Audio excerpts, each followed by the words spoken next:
Niñas, niños y adolescentes tienen derecho a vivir una vida libre de toda forma de violencia, ya que se resguarde su integridad personal a fin de lograr las mejores condiciones de bienestar y el libre desarrollo de su personalidad. Artículo 46 de la Ley General de los Derechos de Niñas, Niños y Adolescentes.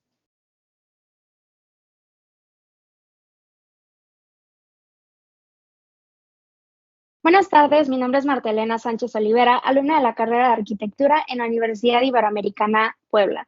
Hoy voy a hablar de mi proyecto de investigación Futuros Resilientes, diseñando espacios como herramienta de transformación social para infancias y adolescencias vulnerables, desarrollado a lo largo del semestre de primavera 2024 en la materia de Seminario de Metodología Integral a cargo del arquitecto Eduardo Funes Cacho.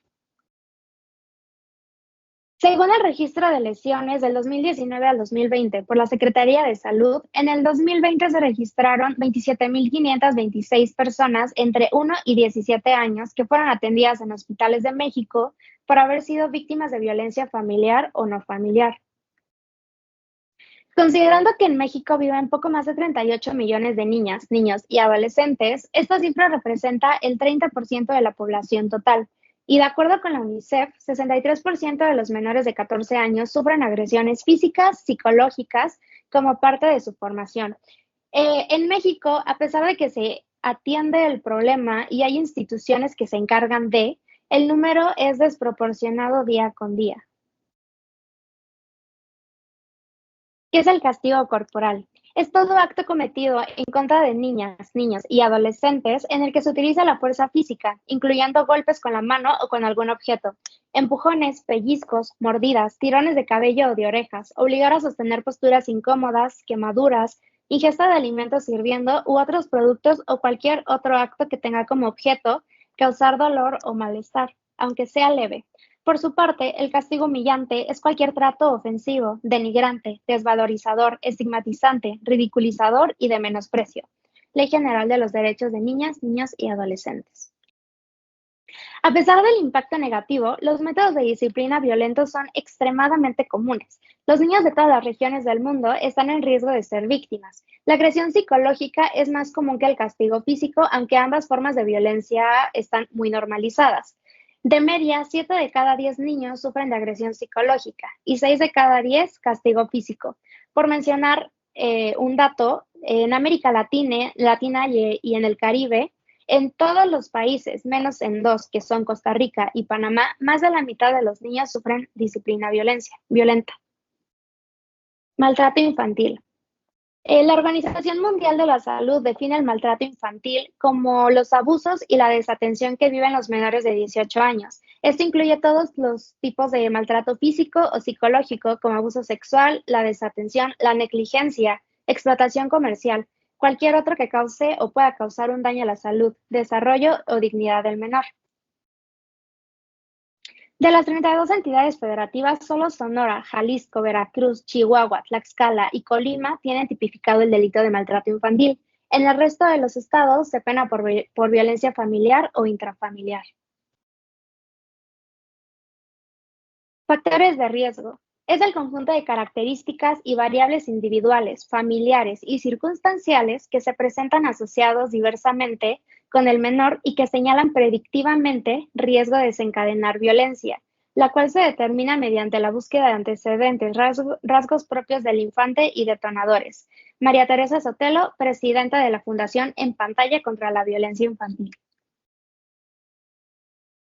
Hablando de los factores de riesgo ligados al niño, no significa que los niños sean culpables del maltrato, sino que hay una serie de características del niño que a veces acrecientan la probabilidad de que sea maltratado, como lo son la edad, cuando son menores de 4 años o adolescentes, planificación si fueron o no deseados, expectativas, que es el no cumplir con las expectativas de los padres, y enfermedad o discapacidad. Presentar alguna discapacidad intelectual o trastorno neurológico o enfermedad crónica. Respecto a los factores ligados a los progenitores o cuidadores, se encuentran la dificultad o ausencia de un vínculo afectivo, poca tolerancia al estrés, consumo nocivo de sustancias, haber sido víctima de maltrato en la infancia y replicarlo en la adultez, falta de conocimiento sobre desarrollo infantil, presentar un trastorno psicológico o neurológico y participación en actividades delictivas. Y con respecto a los factores comunitarios y sociales, están las desigualdades sociales y de género, falta de vivienda adecuada, falta de apoyo por falta de políticas y programas de prevención y la sociedad en general, que son, pues, respecto a las normas sociales y culturales que promueven el ejercicio de la violencia. Dicho de otra forma, la normalización de la violencia. Impacto por la exposición continua a la violencia. Además de las lesiones físicas inmediatas que los niños pueden experimentar como resultado del maltrato, las reacciones de un niño al abuso pueden tener impactos duraderos, incluso a lo largo de generaciones.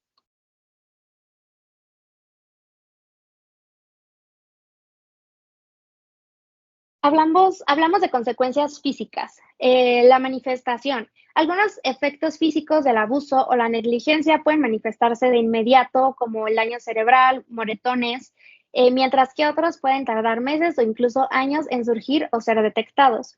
Por otra parte, la conexión, y es que aunque existe una conexión directa entre el abuso físico y la salud física, es fundamental reconocer que cualquier forma de maltrato puede ocasionar consecuencias físicas a largo plazo, como por ejemplo diabetes, enfermedades pulmonares, desnutrición, problemas de la vista, solo por mencionar algunos ejemplos. Respecto a las consecuencias psicológicas, las víctimas pueden experimentar sentimientos de aislamiento, miedo, desconfianza, lo que puede generar consecuencias a largo plazo como dificultades académicas, baja autoestima, depresión y dificultades en el establecimiento y mantenimiento de relaciones. Estudios han identificado correlaciones entre el abuso y problemas psicológicos por la interrupción del desarrollo cerebral debido al maltrato, como la disminución del funcionamiento ejecutivo, como la memoria y el autocontrol, además de habilidades cognitivas como dificultades de aprendizaje y déficit de atención.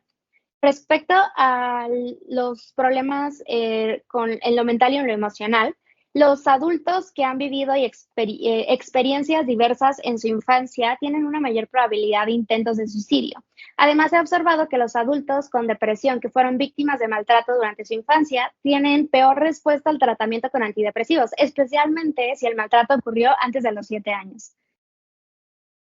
Otras consecuencias es el estrés postraumático y el apego. Apego y dificultades sociales. Como lo mencioné previamente, es muy probable que los adultos que padecieron de violencia en su infancia tengan muchos problemas para desarrollarse en el futuro con la sociedad. Respecto a las consecuencias conductuales están el comportamiento sexual arriesgado y la delincuencia juvenil que conduce a la criminalidad. La triste realidad de los niños que huyen de sus casas debido al maltrato es una problemática grave y universal. La calle se convierte en un refugio de última instancia, ofreciendo una escapatoria de la violencia doméstica en las calles. Encuentran un escape temporal de la violencia, pero enfrentan riesgos y dificultades aún mayores. De acuerdo con investigaciones llevadas a cabo por la Escuela Nacional de Trabajo Social, 4 de cada 10 niños que viven en situación de calle caen en adicción a diferentes drogas y son víctimas de la delincuencia. Estadísticas indican que su esperanza de vida se reduce de entre los 22 y los 25 años debido al deterioro físico de su salud.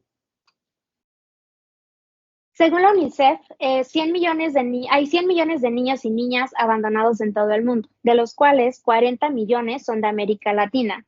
Y según datos del DIF, en el 2009, en México había cerca de 94,000 niños y niñas en situación de calle. Desde ese entonces hasta ahora, no hay una cifra oficial de cuántas infancias viven en esta condición. Y hay una falta de datos claros y confusión en torno a los datos de cuántos niños, cuántas infancias y adolescencias están en situación de calle. Y bueno, sin información precisa resulta imposible implementar soluciones efectivas. El primer paso hacia la resolución de cualquier problema es comprenderlo completamente.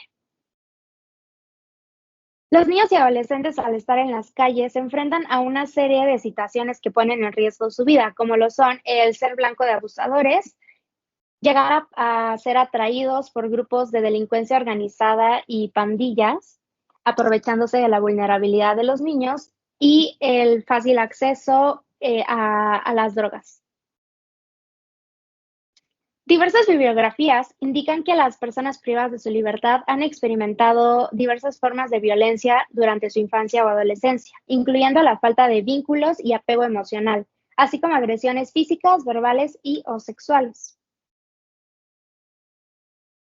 En el estudio Exposición de la violencia en la infancia y adolescencia de personas privadas de su libertad, realizado por la organización Reinserta, se revelan varios datos recopilados en centros penitenciarios de todo el país. Esos resultados son a nivel nacional. Y podemos ver que la mayoría de las personas que se encuentran privadas de su libertad tienen entre 18 y 30 años, tanto femeninos como masculinos. Y los delitos que predominan en los encuestados son delitos contra la vida y la integridad corporal, delitos contra el patrimonio, delitos contra la libertad y la seguridad sexual y delitos contra la libertad personal. Se cree que las rupturas tempranas con los cuidadores son las que tienen el mayor efecto en el desarrollo de niños y adolescentes. Como resultado de no tener una figura estable que asegure su bienestar social, físico y emocional, muchas personas privadas de la libertad han vivido en más de un hogar en varios casos. En esas tablas podemos ver que el 61% de los encuestados sí crecieron con ambos padres de los 3 a los 11 años. Por otra parte, 2 de cada 10 de los encuestados crecieron con su madre como única cuidadora y 1 de cada 10 crecieron con sus abuelos maternos o paternos como únicos cuidadores.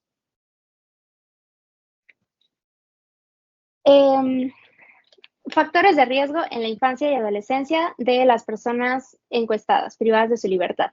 El involucramiento de familias en actividades delictivas pone a los niños, niñas y adolescentes en riesgo de desarrollar conductas en las que el delito se vuelve parte de la vida cotidiana. Por otra parte, la manera en la que se utiliza el tiempo libre en la infancia y en la adolescencia puede relacionarse con la proliferación de factores de riesgo o de protección para la salud mental y el desarrollo. Y por su etapa del desarrollo, niños, niñas y adolescentes se caracterizan por tener bajo autocontrol, escasa supervisión parental y necesidad de pertenencia. Además, debido a su edad, reciben penas menores. En estas tablas podemos ver que el 77% de los encuestados no saben si sus familiares pertenecían o no, participaban o no en actividades delictivas. Con respecto al ocio y el tiempo libre, vemos que de vez en cuando los encuestados entre los 7 y los 11 años de edad estaban en las calles. Su involucramiento en actividades delictivas, la mayoría sí se involucró, como podemos ver acá. Respecto al consumo de sustancias, el alcohol y el tabaco fueron los que más probaron, los más consumidos. Y con respecto a la deserción escolar, la mayoría de los encuestados dijo que las razones por las cuales tuvieron que desertar fue por aspectos económicos. Y bueno, ¿esto a qué nos lleva? Todos estos datos, la información recabada, me lleva a generar una propuesta, que es un centro de resguardo diurno que proporcione seguridad, desarrollo integral y protección emocional a niños y adolescentes víctimas de maltrato, considerando sus necesidades específicas, experiencias pasadas y aspiraciones futuras, así como los principios éticos, buenas prácticas arquitectónicas y los conocimientos de psicología infantil y desarrollo humano, en relación con las características físicas del entorno y el contexto socioeconómico y cultural, en la búsqueda de fomentar su identificación y apropiación del espacio y promover su bienestar integral. ¿Esto cómo va a ser posible? De la mano de diferentes herramientas como la psicología del espacio, el diseño biofílico, la neuroarquitectura y la arquitectura terapéutica. Y bueno, hasta el día en el que la violencia y el abuso infantil dejen de ser tabú y sean reconocidos como problemas naturales y urgentes, el trabajo continuo y la lucha persistente serán esenciales. Mientras tanto, es crucial seguir informándose y desafiando los estereotipos y construyendo redes de apoyo sólidas para aquellos que son más vulnerables. Y con la esperanza de seguir aprendiendo y creciendo a lo largo de este proceso de investigación, mi deseo más profundo es que el proyecto que surja cuestione y transforme la forma en que conocemos y diseñamos los espacios arquitectónicos. Y si con este pequeño esfuerzo logro inspirar al menos a un lector a interesarse por crear arquitectura que priorice el bienestar físico y mental en aquellos que son más vulnerables, sentiré que lo hice bien y estaré muy satisfecha con el proyecto. Gracias.